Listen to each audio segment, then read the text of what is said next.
Oh, Justin, ikaw. Grabe, na-realize ko lang 3 months na pala nung nirelease natin yung Dam. Actually, I think hindi pa siya umaabot sa level ni Gento. Kung gaano na napagod sa Gento. Bakit mo na minensyon? Nananahimik siya. Ay, sorry. Pero ano naman, nakaka-excite pa rin. I think hindi pa enough yung napag-performan namin ng Dam. Parang marami pa siyang deserve na stages soon. So, we're excited pa rin. Love that. Kayo. Sa totoo lang, hindi siya, kung iisipin mo i-perform yung Dam, hindi siya nakakapagod, nakaka-excite siya i-perform. Pero pag pinerform mo na siya, nakakapagod siya. Parang siguro one of the songs na talagang nakakapagod i-perform kasi ang tindi rin ng galaw. Tapos, ayun nga, medyo sunod-sunod yung atake namin. Kumbaga, walang pahinga pag kumakanta. So, pero masaya siya i-perform. Sa totoo Actually, lang. buga yung energy talaga. And I think sinasabayan din kayo ng ng audience. Yeah, sila. Actually, pag nagpa-perform kami, just naririnig namin, sumisigaw sila, ba't ba?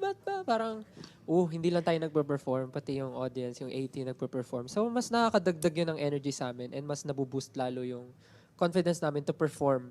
Lalo na pag mga music festival, yung ending, oo. Okay. Yan, nung sumisigaw sila talaga. So, yun yung isa sa mga highlight din nung choreography nun is hindi lang kami yung gumagawa nung battle cry. It's with the audience and with 18. So, mas nakakaganda siya ng performance. True. Yun. I think, ang ganda nung sinabi mo na nagbabalikan kayo ng energy. So I think para siyang cycle. Oh. Yes. Nag-review Nag-review. Nag-review ako. Sino teacher na ito? Si Jaira. Ay, Well, kaya okay. pala eh. Ayun nga. So parang pumapasok talaga siya sa lagi yung pinaparating sa mga tao na cycle. And part of that is yung latest EP nyo, which is Simula at Wakas. Finale siya sa trilogy of EPs. And I think 1 month na since you released it, diba? Right? 1 month? Almost. Almost, diba? Bilis? Ang bilis, ang bilis. So ngayon na 1 month na siyang existing out in the world. Ano yung nafe-feel nyo sa reception ng 18 so far? Feeling ko May iba-iba reception eh. pala. Hindi ako na-invite. Reception. Feeling ko iba-iba kasi to be honest kami rin nung hindi pa released yung EP. Medyo mixed din yung decisions namin as a group. Though may mga times na same kami, pero pag tinanong kami ano yung favorite nyo, hindi kami makasagot.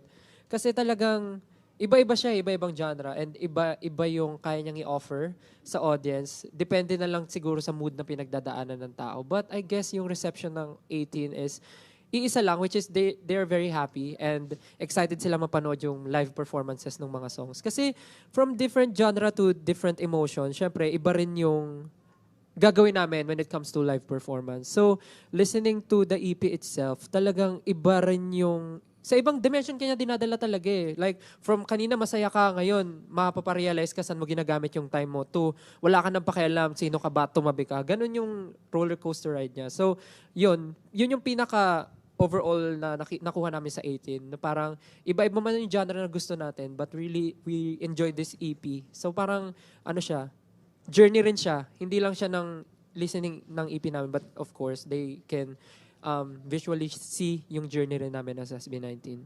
Yun.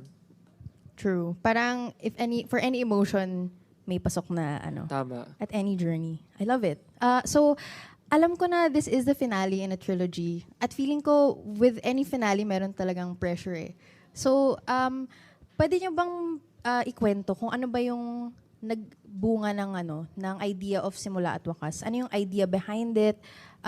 Going back to first, yung pag-conceptualize yun ng trilogy all the way to this particular EP.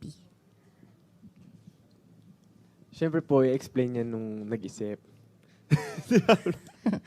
Yung yung trilogy kasi, syempre nauna yung concept, pero yung mga kanta, hindi naman siya outright nandun na siya. So, as time passed by, talagang nabubuo namin yung kanta, merong mga different efforts from the members. Tapos meron din kami mga nakatulong na great minds talaga for this EP kasi nga we're trying something different.